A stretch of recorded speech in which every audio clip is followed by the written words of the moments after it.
Itong tatlong ito ay part na ng majority. Ibig sabihin, kakampi na nila si Marcos. Hindi ko na pag-aaksaya ng laway ito. Tatlong ito ay part na ng majority. Ibig sabihin, kakampi na nila si Marcos. Huy, ano pinagsasabi ng ulol na to? Dahil ba dun sa photo lang, association na? Ito si Baste at si Pulong may kasamang mga involved sa drugs.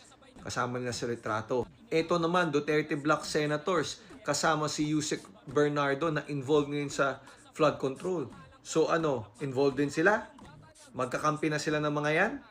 Duterte Black Senators. Kasama ni Bongo si Yusek Bernardo na involved sa flood control.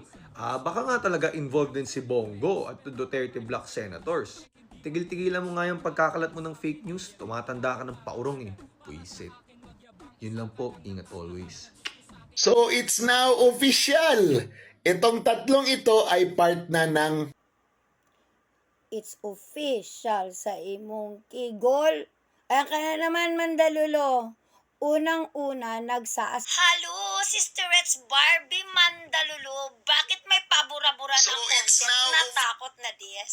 Dahil nagbubong So it's now official. mong it's Itong official. tatlong Ang ito ay bunak part mo na kasi. ng